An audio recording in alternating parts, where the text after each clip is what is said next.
नमस्कार दोस्तों। आज शुरुआत करते हैं हम दैनिक जागरण न्यूज़पेपर का एनालिसिस करना। आज तारीख है 18 अगस्त 2022 और आज का दिन है गुरुवार। तो हम शुरुआत करते हैं हमारी पहली खबर से। तो हमारी पहली खबर है चुनाव रेवड़ियों जटिल मुद्दा चर्चा जरूरी। जैसा कि हमें पता है कि अभी पिछले कुछ दिनों से कहीं न कहीं जो जो चुनाव रेवड़ियां उन पर लेकर केंद्र सरकार, कुछ राज्य सरकारों लेकर और कुछ सुप्रीम कोर्ट को लेकर अभी इस पर चर्चा चल रही है। तो आज कल ही सुप्रीम कोर्ट ने इस पर अभी एक टिप्पणी कही, जिसमें उन्होंने कहा कि सही बातें क्या हैं। क्या न्यूनतम आवश्यक यूनिट बिजली को मुफ्त रेवड़ी कहा जाएगा? मतदाता मुफ्त की रेवड़ी नहीं चाहते, आप उन्हें अवसर दीजिए, वे गरिमापूर्ण तरीके से आय अर्जित करेंगे। वादे चुनाव जीतने का अकेला आधार नहीं होते। ऐसी भी पार्टी हैं जो ज्यादा वादे करते कह भी बुरी तरह हार गई हैं। तो ये इस तरह से सुप्रीम कोर्ट ने अपनी कल सुनवाई के दौरान इस टिप्पणी कहा और अभी इस पर एक खुलकर फैसला नहीं दिया, क्योंकि कहीं ना कहीं सुप्रीम कोर्ट ने और केंद्र सरकार से और कुछ संस्थाओं से इसके बारे में जवाब तलब किया है कि आप हमें और भी जानकारी मुहैया कराए। कुछ कहते हैं पैसा बर्बाद हो रहा है, तो कुछ कहते हैं यह जन कल्याण, ऐसा सुप्रीम कोर्ट ने कहा है। तो जनता के पैसे खर्च के सही तरीके को लेकर अपनी चिंता जाहिर की है सुप्रीम कोर्ट ने। मुफ्त की रेवड़ियां अब जैसे चुनावी वादों का एक मुद्दा जटिल बनता जा रहा है। संवैधानिक वादे यानी संवैधानिक जो जनादेश है उनका पूरा करने के लिए राजनीतिक दलों को वादे करने से नहीं रोक सकते। तो फिर सवाल है कि सही वादे क्या है? क्या मुफ्त रेवड़ी कहा जा सकता है? क्या मुफ्त पेयजल, न्यूनतम आवश्यक यूनिट बिजली को मुफ्त रेवड़ी कहा जाएगा? क्या उपभोक्ता उत्पाद, मुफ्त इलेक्ट्रॉनिक वस्तुओं को जन कल्याणकारी कहा जा सकेगा? अभी चिंता यह है कि जनता का पैसा खर्च करने का सही तरीका क्या है। कुछ कहते हैं कि पैसा बर्बाद हो रहा है और कुछ कहते हैं कि जन कल्याणकारी योजनाओं के लिए खर्च हो रहा है, जिससे वंचित गरीब तबकों को कहीं ना कहीं इससे फायदा मिल रहा है। तो इन दोनों को लेकर भी विवाद छिड़ा हुआ है। मुफ्त उपहार और जन कल्याणकारी योजना में एक भिन्नता होनी चाहिए। यह देखना होगा कि मुफ्त रेवड़ी कहा जाएगा, यानी किसे कहा जाएगा और किसे जन कल्याणकारी योजना कहा जाएगा। मनरेगा का उदाहरण देते हुए सुप्रीम कोर्ट ने कहा कि मतदाता मुफ्त की रेवड़ियां नहीं चाहते, आप उन्हें अवसर दीजिए, वे गरिमापूर्ण तरीके से आय अर्जित करेंगे। मुफ्त में आभूषण, टीवी, उपभोक्ता इलेक्ट्रॉनिक सामान देने और वास्तविक कल्याणकारी वादों में एक अंतर होना चाहिए। मुफ्त की रेवड़ियां और वास्तविक कल्याणकारी योजनाओं के बीच भ्रम नहीं होना चाहिए। उन्होंने सुप्रीम कोर्ट ने संविधान का अनुच्छेद 38(2) कहता है कि राज्य न सिर्फ व्यक्ति बल्कि लोगों के समूह की आय में असमानता कम करने के लिए काम करेंगे और स्तर, सुविधाओं व अवसर में असमानता खत्म करने का प्रयास करेंगे। अब ये हमारे किसमें, डीपीएसपी में, यानी जो राज्य के जो दिशा निर्देश है यानी नीति निर्देशक तत्व है, उनमें कहा गया है कि राज्य ऐसा करेंगे कि असमानता को खत्म किया जाए, आय में असमानता को खत्म किया जाए, इनइक्वलिटी को खत्म किया जाए, अवसरों में सबकी समानता को बढ़ाया जाए। तो कहीं ना कहीं अब डीपीएसपी है तो उसे लेकर हम न्यायालय भी नहीं जा सकते। क्यों? क्योंकि ये जस्टिसेबल नहीं है, क्योंकि ये मौलिक अधिकार ही है जिन्हें हम उल्लंघन होने पर न्यायालय सीधे दरवाजा खटखटा सकते हैं। और सवाल है वास्तव में कि वेद वादा क्या है। हम छोटे और सीमांत किसानों को बिजली, बीजों, उर्वरकों और सब्सिडी के वादे को मुफ्त की रेवड़ियां खा सकते हैं? तो इस तरह से लेकर अभी भी सुप्रीम कोर्ट ने एक स्पष्ट दिशा निर्देश या अपनी एक निर्णय नहीं दिया है कि इस पर क्या सही है क्या गलत है, क्योंकि अभी भी कहीं ना कहीं इसमें हमें ये भेद करना होगा कि मुफ्त की रेवड़ियां क्या है और जन कल्याणकारी योजनाएं क्या है। तभी आगे देखेंगे कि सुप्रीम कोर्ट इसमें जो 23 अगस्त को सुनवाई करेगा उसके बाद क्या आदेश देता है और क्या निर्णय आता है। अब चलते हैं हमारी अगली खबर। गृह मंत्रालय ने साफ साफ जहां वहीं रहेंगे रोहिंग्या, यानी अभी हाल ही हमने कल देखा था कि जो कल खबर आई थी कि जो आर्थिक रूप से करीब तक यानी जो रोहिंग्या घुसपैठियां उनके लिए फ्लैटों में रखने की खबर आई थी। तो कहीं ने कहा आज उन खबरों को खारिज कर दिया गया और मौजूदा स्थान में जहां वो रह रहे थे वहीं रहेंगे। अब उन्हें जो गृह मंत्रालय ने साफ किया है कि जो विदेश मंत्रालय की मदद से सरकार इन घुसपैठियों को वापस म्यांमार भेजने की कोशिश कर रही है। रोहिंग्या घुसपैठियों को ईडब्ल्यूएस यानी इकोनॉमिकली वेकवर सेक्शन फ्लैट में शिफ्ट करने और उन्हें मूलभूत सुविधाओं के साथ साथ पुलिस सुरक्षा प्रदान करने के जो दावे किए गए थे आज उन्हें खारिज कर दिया गया है। ईडब्ल्यूएस फ्लैटों में रखने की खबरों को किया खारिज। दिल्ली सरकार को डिटेंशन सेंटर बनाने का भी दिया निर्देश। रोहिंग्या घुसपैठी जहां थे वहीं रहेंगे। गृह मंत्रालय के अनुसार यह मामला उसके अधिकार क्षेत्र में आता है और उसकी अनुमति के बिना ईडब्ल्यूएस फ्लैट में शिफ्ट करने का फैसला वैध नहीं है। रोहिंग्या घुसपैठियों को वापस भेजने के लिए विदेश मंत्रालय के मार्फत म्यांमार से बात चल रही है। अभी इन्हें हाल ही में डिटेंशन सेंटर में रखा जाएगा। तो हमें पता है कि जो रोहिंग्या मुसलमान है वो कहीं ना कहीं म्यांमार में कहीं ना कहीं उत्पीड़न का शिकार होकर बांग्लादेश और बांग्लादेश से कहीं ना कहीं भारत में आए थे। तो इस अब जिससे भारत में आए तो भारत में उनको भी डिटेंशन सेंटर में रखा जा रहा है और उन्हें वापस म्यांमार भेजा जाएगा क्योंकि वो म्यांमार के नागरिक है। अभी हम इसका मैप देखेंगे कुछ देर बाद। अब चलते हैं हम हमारी अगली खबर पर। देश को महान बनाने के लिए एक साथ आने की जरूरत, केजरीवाल। मुख्यमंत्री ने तालकटोरा स्टेडियम में की मेक इंडिया नंबर 1 मिशन की शुरुआत। कहा, यह एक राष्ट्रीय मिशन है, किसी पार्टी का नहीं, इसलिए सभी पार्टियां आए साथ। Make in India number 1 mission की शुरुआत करते हुए कहा कि अब उन्हें भारत की सबसे मजबूत देश बनाना है। यह एक राष्ट्रीय मिशन है। 130 करोड़ लोगों को मिलकर इसमें शामिल होना होगा। जापान और जर्मनी का उदाहरण देते हुए उन्होंने कहा कि छोटे छोटे देश भारत से आगे कैसे निकल गए। सिंगापुर भारत से 15 साल बाद आजाद हुआ और आज हमसे आगे हैं। इसी तरह सेकेंड वर्ल्ड वॉर में जापान और जर्मनी बर्बाद हो गए लेकिन आज दोनों हमसे आगे निकल गए। सीएम ने बोले करेंगे होंगे ये 5 काम। तो उन्होंने क्या 5 काम कहा? उन्होंने बोला कि बच्चों को अच्छी व मुफ्त शिक्षा देनी होगी। इसके लिए स्कूल और कॉलेजों में सुविधाएं बढ़ानी होगी। दूसरा, स्वास्थ्य सेवाएं बेहतर करनी होगी। अगर कोई बीमार हो जाए तो उसका अच्छा और मुफ्त में इलाज होना चाहिए, चाहे उसकी दवा, टेस्ट, इलाज, ऑपरेशन में लाखों रुपए का खर्चा ही क्यों ना आए। हर युवाओं को रोजगार उपलब्ध करा के लिए काम करना होगा। महिलाओं को बराबरी के अधिकार, सम्मान और सुरक्षा के लिए काम करना होगा, यानी महिला सशक्तिकरण करना होगा। देश में हमें ऐसी व्यवस्था करनी पड़ेगी कि किसानों को अपनी फसल का पूरा दाम मिले ताकि किसान के घर में खुशहाली आए और किसानों का सम्मान मिले। ऐसा केजरीवाल जी ने कहा है। अब चलते हैं हम हमारी अगली खबर पर। एकीकरण से बढ़ने लगी एमसीडी की झोली, यानी म्युनिसिपल कॉर्पोरेशन ऑफ दिल्ली।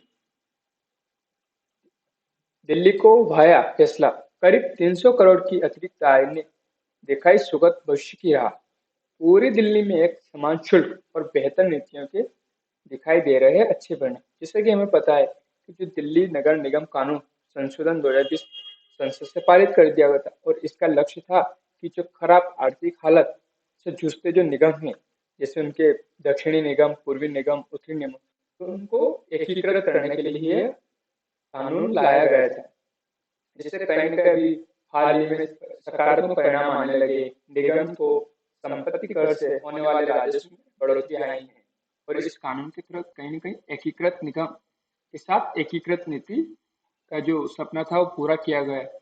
एकीकृत निगम होने से बाद संपत्ति कर नीति के लिए किए गए बदलाव का परिणाम अच्छा रहा है।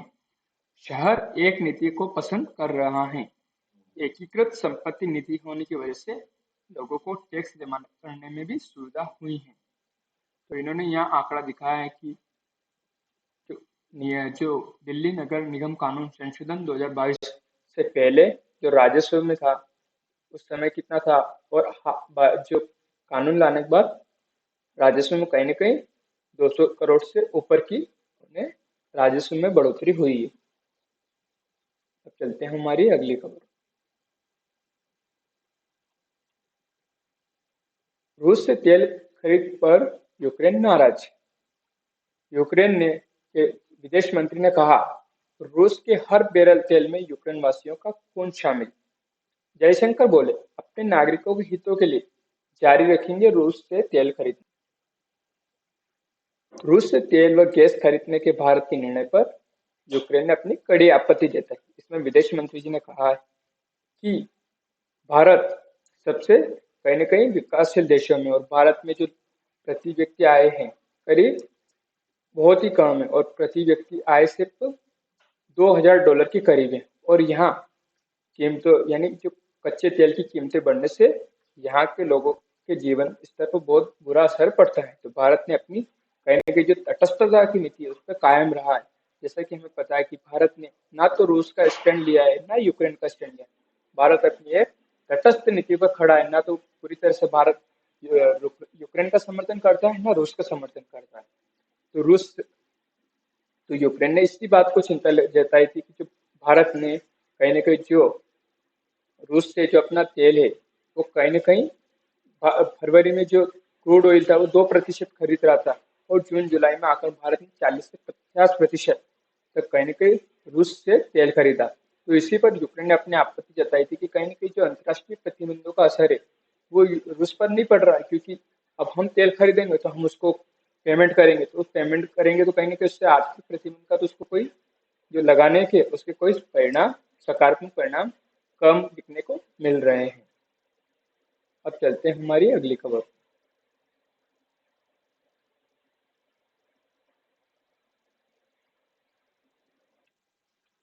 बिल्किस कांड के दोषियों को रिहाई पर कांग्रेस ने गुजरात और केंद्र सरकार को घेरा। माफी पर सवाल, राहुल ने पीएम पर साधा निशाना, कहा नारी शक्ति को लेकर कथनी और करनी में साफ अंतर है।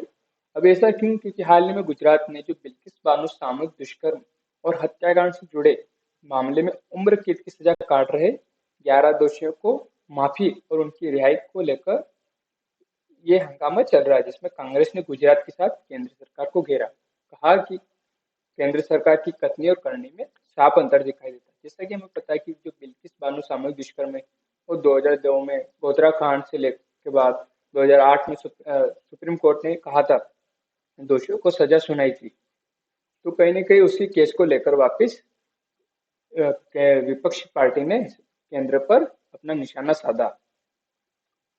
हमारे लिए ये क्यों महत्वपूर्ण हो जाती है? हमारे लिए जानना जरूरी कि बिल्किस बानो केस क्या था, उसमें सुप्रीम कोर्ट ने क्या सुनाई की, और जब भी हाल ही में गुजरात सरकार ने इनकी रिहाई की तो यहाँ राज्यपाल की क्या भूमिका हो जाती है। यानी हमें राज्यपाल की जो न्यायिक शक्ति है उनको एक बार जरूर देखना है। जैसे हमने कल उस पर चर्चा की कि कहीं ना कहीं जो राज्यपाल है केंद्र सरकार की सलाह, मतलब माफ कीजिए राज्य सरकार की सलाह पर, यानी राज्य की जो मुख्यमंत्री है वो कहीं ना कहीं राज्यपाल से इस तरह के कहीं ना कहीं कहते हैं कि इन दोषियों की सजा को कम करना या बढ़ाना या उनकी प्रकृति में बदलाव कर सकते हैं। जो कहीं ना कहीं राज्यपाल की न्यायिक शक्ति के अंदर आता है। अब चलते हैं हमारी अगली खबर पर। अब यहाँ है सूरज से जुड़ी मनी लॉन्ड्रिंग केस में जैकलिन भी आरोपित। तो हमारे लिए महत्वपूर्ण क्या होता है कि हमें जानना है कि एटी पे money laundering act, prevention of money laundering act क्या है, यानी मनी लॉन्ड्रिंग क्या है। यानी जो पैसा है आपने अवैध रूप से कमा रखा है उसे कहीं ना कहीं आप वैध तरीके से दिखाना चाहते हैं, यानी ब्लैक मनी को आप व्हाइट मनी करने में वो दिखा रहे हैं कि ये पैसा हमने सही तरीके से कमाया। तो यही कहीं ना कहीं मनी लॉन्ड्रिंग का केस आ जाता है। तो हमारे लिए इस तरह से इस खबर को देखना है। पहल, इंफोसिस तैयार करेगी साइबर सोल्जर, जीएस सिक्योरिटी। जैसे कि हमें पता है कि जिस जिस तरह से इंडस्ट्रियल 4.0 बढ़ती जा रही है, वैसे कहीं ना कहीं एक साइबर हमारे लिए एक चिंता का विषय भी है, क्योंकि कहीं ना कहीं जिस जिस तरह से हम डिजिटल दुनिया में एंटर करते जा रहे हैं तो कहीं ना कहीं हमें साइबर से संबंधित चुनौतियों का भी सामना करना पड़ रहा है। और इसी को देखते हुए आम लोगों को साइबर अपराध से कहीं ना कहीं बचाएंगे कौन? ये साइबर सोल्जर। कहीं ना कहीं इंफोसिस ने कहीं ना कहीं जो साइबर सोल्जर शहर के ही विद्यार्थी होंगे, यानी कहीं ना ऐसे विद्यार्थी को ट्रेन करेगी इंफोसिस, ताकि कहीं ना कहीं जो साइबर अपराध है उनसे लोगों को जानकारी, उनके प्रति जागरूक करे, साइबर सुरक्षा से संबंधित कानून है वो लोगों को पहुंचाएं, और कहीं ना कहीं इस तरह से जुड़े जो भी कुछ ठगी होती है वो तुरंत कहीं ना कहीं सूचना की जाए साइबर अपराध ब्यूरो में, ताकि कहीं ना कहीं इस अपराधों से निपटा जा सके। और हमें भी अपने लेवल पर इस तरह से जागरूक रहना है कि क्या चीज़ क्लिक करनी चाहिए, मतलब कि हमें वेबसाइटों को ही ओपन करना चाहिए और अनवांटेड मैसेज या कोई ओटीपी पिन शेयर नहीं करना चाहिए। इस तरह से हम हमारे लेवल पर रहकर इस तरह से जागरूक बन सकते हैं। अब चलते हैं हमारी अगली खबर पर। तो अभिव्यक्ति एक बार आप जरूर पढ़िएगा। अब चलते हैं हम बिजनेस मैच पे, यानी इंडियन इकोनॉमी। 5 अप्रैल के बाद सेंसेक्स फिर 60,000 के पार। जैसा कि हमें पता है कि हाल ही खबरों में था कि जिसने यहाँ आंकड़ा दिखा रखा है कि किस तरह से जो अप्रैल जून सेंसेक्स किस तरह से गिरता गया। फिर जून 17 जून से धीरे धीरे धीरे उसने अपनी रफ्तार पकड़ी और आज 60,260 अंक का आकर है, यानी 17 अगस्त को, यानी पहली भारत मतलब जो सेंसेक्स की स्थिति है वो थी ये वाली।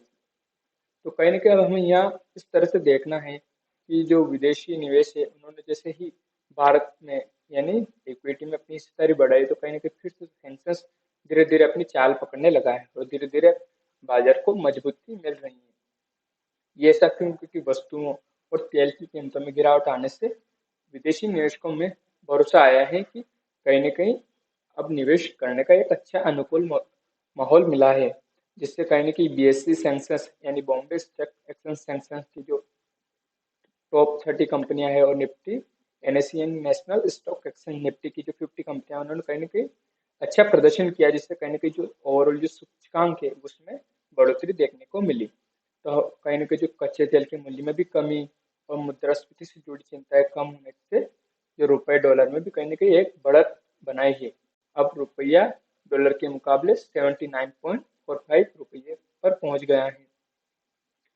कहीं न कहीं वैश्विक मंदी की आशंका के चलते मांग में कमी को देखते हुए अंतर्राष्ट्रीय बाजार में कच्चे तेल का मूल्य भी निचले स्तर पर आया है, जिससे कहीं न कहीं जो ब्रेंट क्रूड है वो $91.51 प्रति बैरल के स्तर पर पहुंच गया है, जिससे कहीं न कहीं इनकी कीमतें भी गिरी। तो कहीं न कहीं अब एक अनुकूल मौसम बना है, ताकि निवेशकों ने अपना निवेश बढ़ाया है।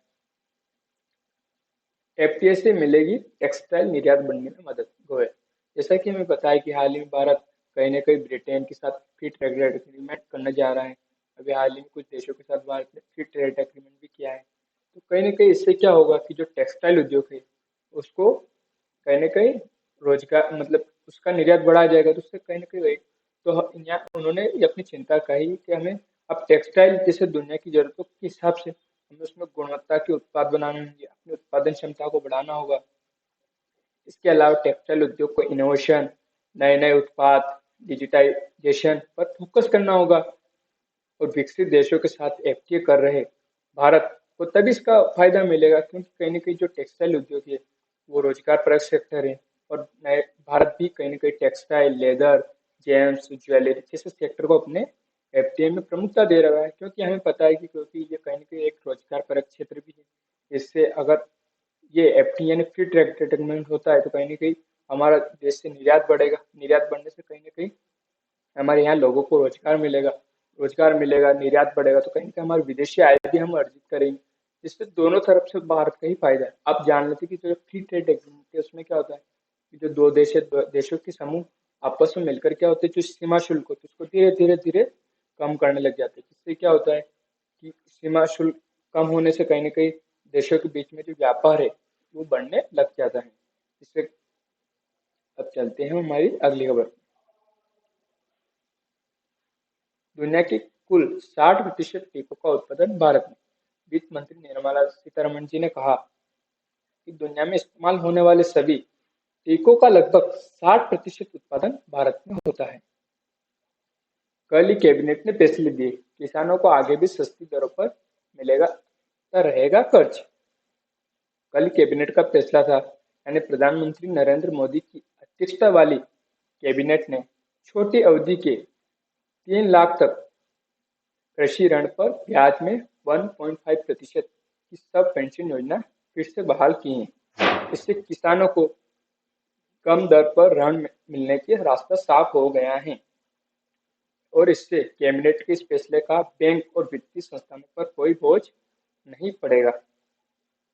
ब्याज सबवेंशन योजना को 2020 में रोक दिया गया था, क्योंकि बैंक स्वयं 7% पर अल्पकालिक कृषि ऋण प्रदान करने में सक्षम थे। तो हाल ही में जो फैसला लिया गया कैबिनेट का, इससे क्या होगा कि किसानों को मध्यकालीन दीर्घकालिक के लिए ऋण मिलेगा, उन्हें 7% की दर से ऋण मिलेगा। और अगर यदि वो समय से पहले अगर ब्याज चुका देते तो उन्हें कुछ न कुछ सब्सिडी भी मिलेगी, जिससे कहीं न कहीं जो कृषि में का विकास करना है और कृषि में जो संस्थागत ऋण है उसे पहुंचाने में कहीं न कहीं ये एक सहायक होगा, जिससे कृषि में भी निवेश बढ़ेगा और निवेश बढ़ने से कहीं न कहीं जो कृषि है उसमें सुधार के रास्ते भी खुलते जाएंगे धीरे धीरे। कोरोना से प्रभावित हॉस्पिटलिटी सेंटर को सरकार ने बिना किसी गारंटी के 50,000 करोड़ रुपए का लोन देने का फैसला किया है। Emergency credit line guarantee scheme के तहत ये लोन दिए जाएंगे। 2020 में आत्मनिर्भर भारत अभियान के तहत सरकार ने emergency credit line guarantee scheme के तहत कहीं न कहीं जो एमएसएमई है बिना किसी गारंटी के लोन देने का फैसला किया था। अब चलते हैं हमारी अगली। खाद्यान्न की बम्पर पैदावार पर गेहूं का उत्पादन घटा। फसल वर्ष 21-22 में खाद्यान्न की बम्पर पैदावार हुई, जबकि रबी सीजन की फसल प्रमुख फसल गेहूं के उत्पादन में अपेक्षित कमी दर्ज की गई है। चावल, तेलहन, दलहनी का रिकॉर्ड उत्पादन हुआ। तो रबी सीजन के दौरान जो फसल थी, यानी जो गेहूं की फसल थी, पकने के ठीक पहले अचानक बड़े तापमान ने खेतों में तो खड़ी गेहूं की फसल को झुलसा दिया, जिससे क्या हुआ कि बालियों में दाने पकने की जगह सूखकर पतले हो गए, जिससे कहीं न कहीं जो उत्पादन है गेहूं का उत्पादन इस बार घटा है। जिससे कहीं न कहीं इस बार सरकार ने भी जो गेहूं और चावल का जो रेशो था, यानी जो राज्यों को दिया जाना था पीडीएस के थ्रू, उसमें भी कहीं न कहीं उस रेशो को परिवर्तन किया है। जहाँ पहले 60% गेहूं दिए जाते थे और 40% चावल दिए जाते थे, अब उस रेशो को बदलकर 40% गेहूं और 60% चावल दिए जाएंगे। तो कहीं न कुछ राज्यों ने इस पर आपत्ति भी जताई थी कि उन्हें जो पुराना फॉर्मूला उसी के अनुसार अनाज मुहैया कराया जाए। चलते हैं हमारी अगली खबर। ताइवान जल क्षेत्र के चारों ओर फिर उड़े चीनी विमान।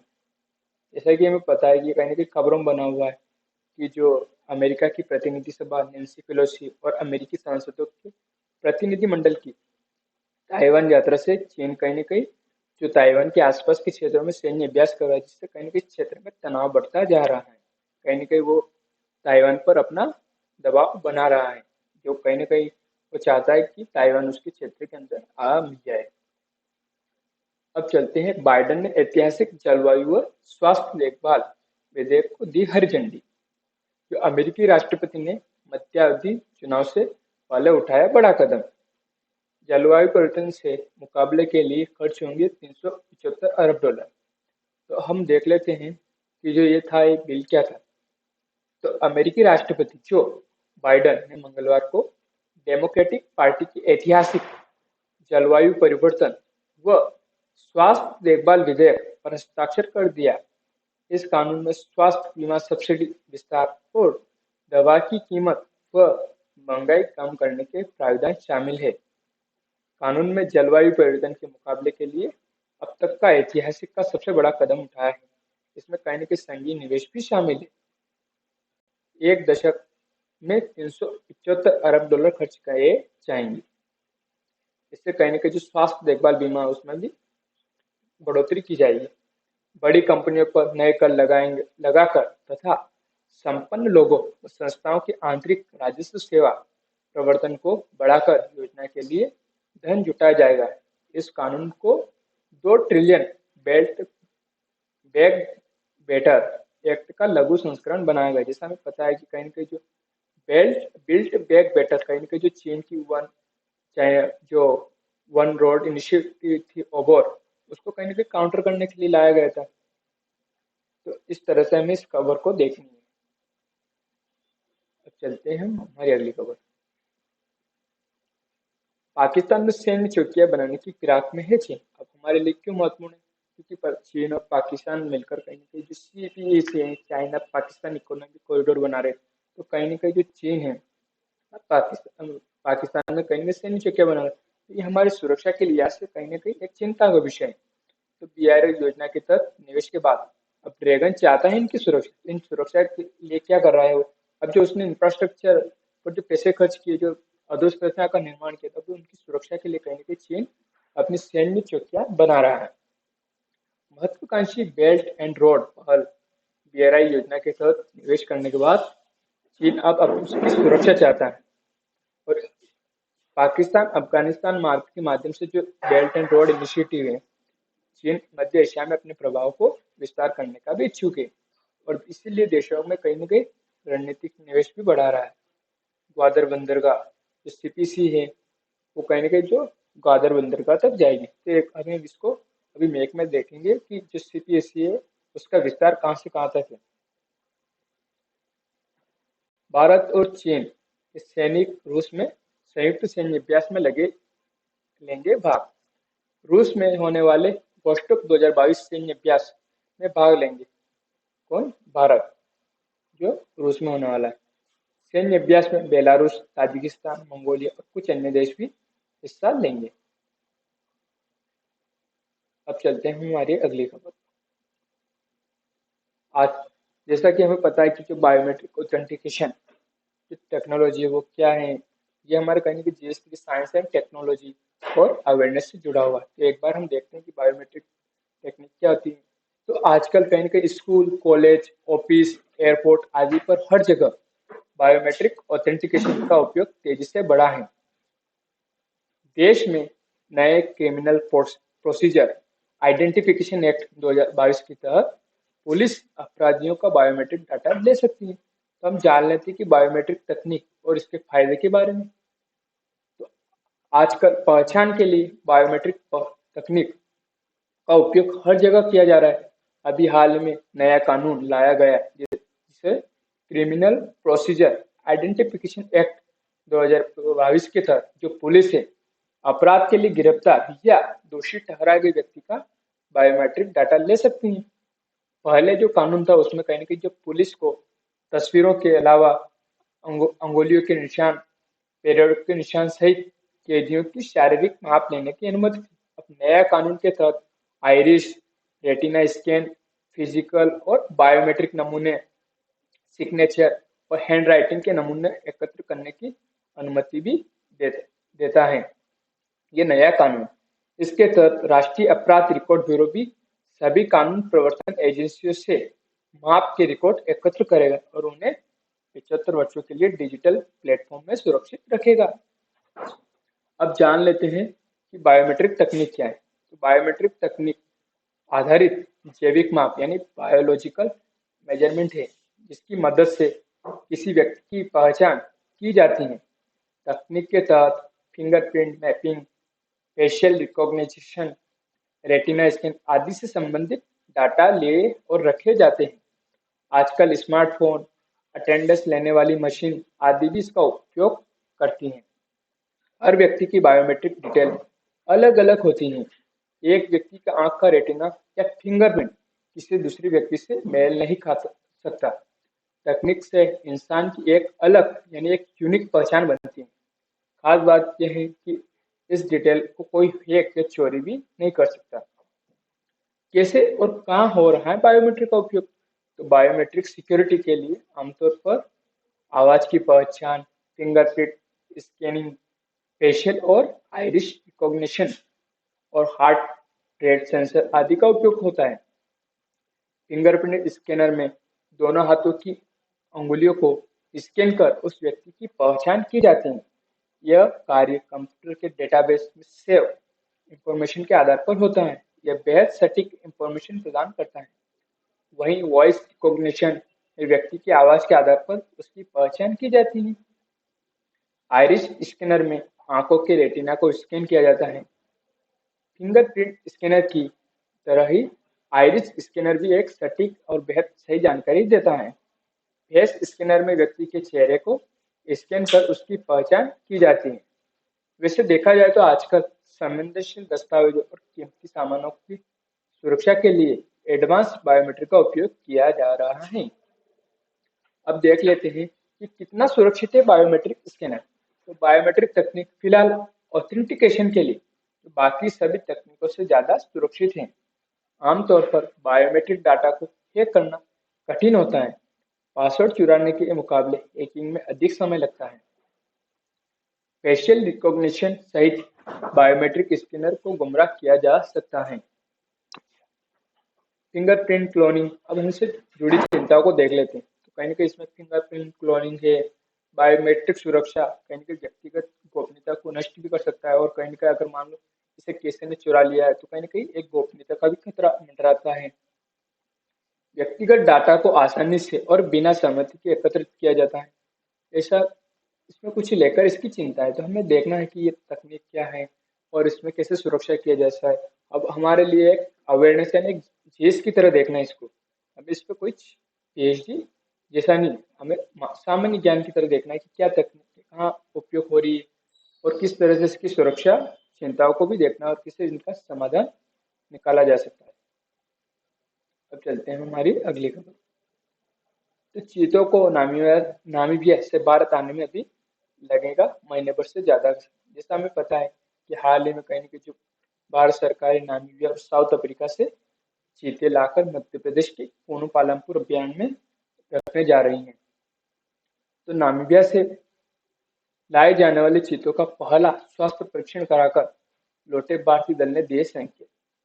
स्वास्थ्य परीक्षण के बाद इन्हें कर दिया गया है क्वारंटाइन, इसलिए लाने में हो रही है देरी। तो कहीं ना कहीं जो चीते हैं कहीं ना कहीं भारत में इनको लाकर कहीं ना कहीं चीतों की जो जनसंख्या है उसे धीरे धीरे वृद्धि करने के लिए इन्हें वहां से लाया जा रहा है। और कहीं ना कहीं जो पर्यावरण संरक्षण है, कहीं ना कहीं जो विलुप्त हो चुके चीते हैं फिर से वापिस पुनर्जीवित, मतलब पुनर्जीवित तो नहीं, मतलब वापिस उनकी जो तादाद है उनको धीरे धीरे बढ़ाया जाएगा, क्योंकि कहीं ना कहीं जो फूड चेन है उनमें इनकी बहुत बड़ी हिस्सेदारी है। अभी हम इसका मैप भी देखेंगे कि नामीबिया और साउथ अफ्रीका की लोकेशन कहाँ है। अब चलते हैं हमारी अगली खबर। बंगाल में हुई भारत के पहले प्रौद्योगिकी संस्थान की स्थापना।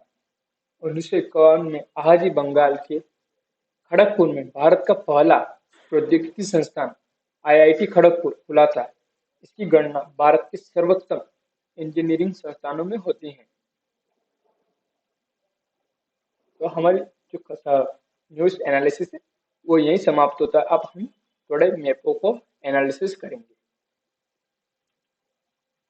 तो ये है सीपीसी यानी चाइना पाकिस्तान इकोनॉमिक कॉरिडोर, जो शिनजियांग प्रांत यानी चाइना के शिनजियांग प्रांत से जो कहीं ना कहीं जो पाकिस्तान है, पाकिस्तान के बलूचिस्तान के जो ग्वादर अंदर का है, तब कहीं ना कहीं ये एक जो चाइना की जो बेल्ट एंड रोड इनिशिएटिव है उसके तहत इस पर काम किया जा रहा है, जो काशगर से होते हुए ग्वादर तक। ये कहीं ना कहीं जो ये भारत ने इस पर चिंता भी जाहिर की है। क्यों? क्योंकि कहीं ना कहीं जो ये प्रोजेक्ट है ये भारत के जो पाक ऑक्यूपाइड कश्मीर है वो भारत का हिस्सा, और वहां से होकर ये प्रोजेक्ट जा रहा है। ये गिलगित बाल्टिस्तान ये भारत का हिस्सा है। कहीं ना कहीं भारत को इसको लेकर कहीं ना कहीं अपनी कड़ी आपत्ति भी जताई और भारत की इस योजना का विरोध भी किया है, क्योंकि कहीं ना कहीं ये हमारी अखंडता, एकता और संप्रभुता के लिए कहीं ना कहीं एक तरह से चुनौती भी है। किस तरह से कोई देश हमारे हिस्से में इस तरह से प्रोजेक्ट में मतलब कार्य कर रहा है। और ये जो सिटी से कहीं ना कहीं इस्लामाबाद, ये लाहौर और ये ग्वादर तक पहुंचाया जा रहा है, ताकि जो चाइना है वो कहीं ना कहीं जो साउथ चाइना सी से होते हैं, इंडियन ओशन से होते हुए आता है, तो उसका कहीं ना कहीं एक विकल्प ढूंढ रहा है, ताकि उसे इतनी बड़ी जर्नी ट्रेवल ना करनी पड़े और यहाँ से सीधा वो कहीं ना कहीं उसका विकल्प ढूंढ लेता है कि इधर से एशिया और माफ कीजिए अफ्रीका और कहीं ना कहीं यूरोप तक अपनी सीधी पहुंच बना सके। तो हमें इस तरह से इस खबर को भी देखना है कि भारत की सुरक्षा चिंताओं को देखते हुए कि किस तरह से एक हमारे लिए एक चिंता का विषय है कि हमें किस तरह से इसका डील करनी है, और कहीं ना कहीं जो चाइना की जो सीपीसी है उसको कहीं ना कहीं इस प्रोजेक्ट को रोकना है। अब देखते हैं हम महानदी। महानदी जो छत्तीसगढ़ से होते हुए उड़ीसा से होती है बंगाल में जाकर गिर रही। तो इस अभी क्योंकि इसी में हाल में भी क्या इसका पानी बहाने से कहीं ना कहीं कुछ क्षेत्र जलमग्न हो गए, कहीं कहीं क्षेत्रों में बाढ़ आ गई थी। तो इस तरह से हमें इस खबर को देखना है कि किस राज्य से होकर ये गुजर रही है, इसकी सहायक नदियाँ कौन सी है, इसके आसपास कौन से क्षेत्र बसे हुए हैं। तो इस तरह से हमें इस खबर को देखना है कि उड़ीसा है, उड़ीसा की सीमा की तरफ से लगी झारखंड से है, इधर सिमलीपाल आ गया है, चल इधर सात कोशिया, इस तरह से हमें इस कवर को देखना है। इधर ईस्टर्न घाट्स हो गए, यानी जो कहने के जो पूर्वी घाट से होकर ये महानदी होकर निकल रही है। तो इस तरह से हम इसको देखना है। अब चलते हैं अगला मैप। अभी जैसे हम अफ्रीका की बात करें तो अफ्रीका में जो चीता लाने की बात कर रहे थे, तो कहीं ना कहीं नामीबिया और साउथ अफ्रीका से लेकर आ रहे थे। तो उससे पहले हम देख लेते हैं कि उनकी जो अफ्रीका में लोकेशन कहाँ उन दोनों देशों की, फिर हम उनको पर्टिकुलरली एक एक देश करके देखेंगे। तो ये हमें पता है कि अफ्रीका देश है, तो अफ्रीका में ये एटलस माउंटेन आ गई, यानी उसके ऊपर ही छोटे पर एटलस माउंटेन। फिर ये सहारा डेजर्ट, ये नील नदी होकर बह रही है, यानी पूर्वी, यानी जो मिस्र से होकर कहीं ना कहीं ये निकल रही हैं। ये लेक विक्टोरिया से होकर जा रही हैं। और ये नाइजर नदी, और ये जो ट्रॉपिक रेन फॉरेस्ट, ये बीचों बीच में। और यहीं से कॉन्गो नदी बह रही है, जो कहीं ना कहीं जो भूमध्य रेखा को दो बार काट रही है। ये ईस्टर्न अफ्रीकन माउंटेन्स आ गया है। और ये नीचे जाम्बेजी नदी, जो कहीं ना कहीं इंडियन ओशन में जाकर मिल रही है। इधर नीचे ड्रैगन्सबर्ग, ये कालाहारी डेजर्ट। और इधर मेडागास्कर, जो नामीबिया की बात करें वो इस जगह है, और साउथ अफ्रीका नीचे की साइड है। और ये लेक टंगानिका झील, और ये स्वेज कैनाल, जो कहीं ना कहीं भूमध्य सागर और रेड सी को जोड़ रही है। ये यहाँ पे सिनाई पेनिनसुला, जो कहीं ना कहीं एशिया और अफ्रीका के जोड़ने का काम करता है। इधर अटलांटिक ओशन आ गया है, इधर इंडियन ओशन आ गया है। तो अब हम देख लेते हैं साउथ अफ्रीका का मैप। ये ट्रॉपिक ऑफ कैंसर कहीं ना कहीं साउथ अफ्रीका से गुजर रही। ये जो साउथ अफ्रीका, इसके ऊपर बोत्सवाना, इधर नामीबिया, और इधर जिम्बाब्वे से इसकी सीमा लग रही है। इधर मोजाम्बिक आ गया है।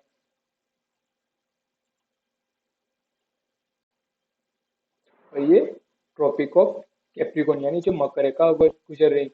ये लिम्पोपो नदी है, जो कहीं ना कहीं जो बोत्सवाना, यानी जो अफ्रीका से निकलते हुए कहीं ना कहीं बोत्सवाना और अफ्रीका की सीमा बनाते हुए, फिर जिम्बाब्वे से होते हुए, मोजाम्बिक से होते हुए इंडियन ओशन में जाकर गिर रही है।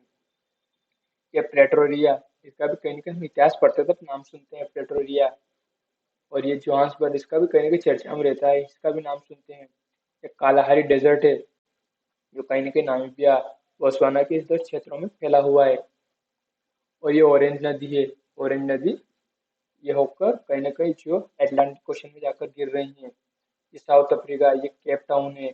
ये केप ऑफ गुड है, जब हम इतिहास पढ़ते हैं, वास्को डी गामा पढ़ते हैं, तो कहीं ना कहीं इसका केप ऑफ गुड का नाम जरूर सुनते हैं।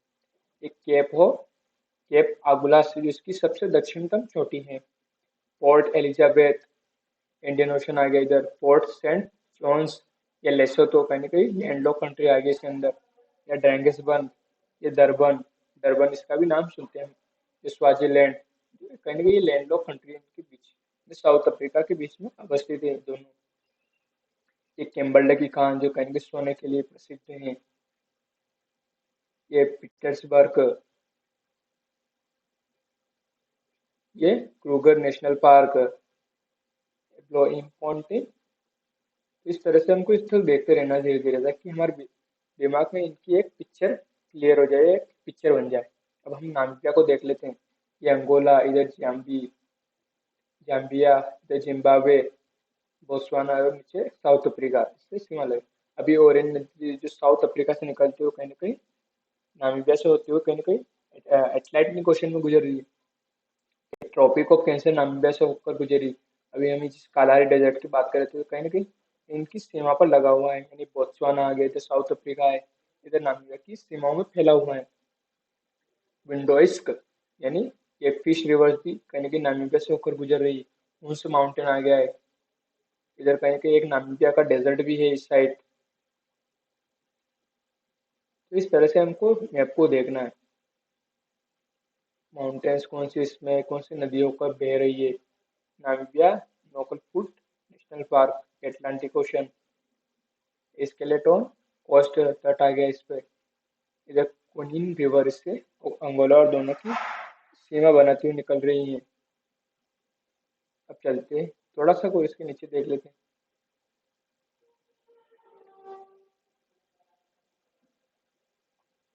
ये नामीबिया की लोकेशन ये रही पूरे अफ्रीका में। कहीं ना कहीं ये ट्रॉपिक ऑफ कैंसर गुजर रही है, अटलांटिक ओशन के कहीं के पूर्वी छोर में आ गया है।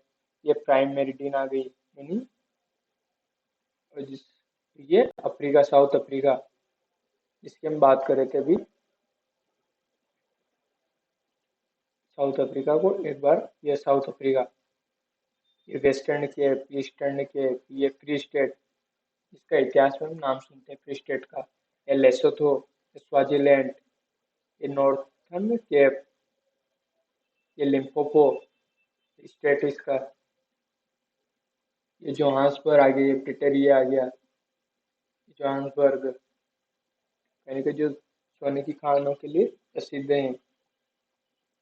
और ये केप ऑफ अगलस सबकी इसकी सबसे दक्षिणतम चोटी है। वेस्ट कोस्ट इंडियन ओशन, ये पिट स्टेट, और ये पूरे अफ्रीका में इसकी जो लोकेशन है वो सबसे दक्षिणतम छोर पर आ गई है। अब हम म्यांमार की लोकेशन देख लेते हैं एक बार, जहाँ रोहिंग्या मुसलमानों के लिए फिर से चर्चा में बना हुआ है। इसके बीच में से इरावदी नदी होकर बह रही है, भारत से, इधर चाइना से, ये लाओस से, इधर थाईलैंड से इसकी सीमा लग रही है। ये रंगून आ गया, इसकी राजधानी नाइपी के कहने की जो ट्रॉपिक ऑफ कैंसर उससे होकर गुजर रही है। ये सिद्धे बंदरगाह आ गया इधर, रंगून, एंड इधर नीचे इसकी साइड अंडमान सी, इंडियन ओशन। तो इस तरह से इसके अंदर शान प्लेटो आ गया है। इस तरह से हम इसको मैप को देखेंगे ताकि हमारे जो प्रीलिम्स के हिसाब से कोई प्रश्न बनता है तो हम उसको जवाब दे सकें। ये रखाइन स्टेट जहाँ बांग्लादेश से उत्तर भारत में इंटर कर गए थे रोहिंग्या मुसलमान, ये इसकी पूरे एशिया में इसकी लोकेशन दिखा रखा है। ये एशिया में इसकी लोकेशन कहाँ अवस्थित है, बर्मा, म्यांमार यानी बर्मा, जहाँ भी सैन्य तानाशाह का शासन है। और इधर बे ऑफ बंगाल आ गई है। तो इस तरह से हमें इसको देखना है। तो हमारी जो समाचार है वो यहीं समाप्त करते हैं।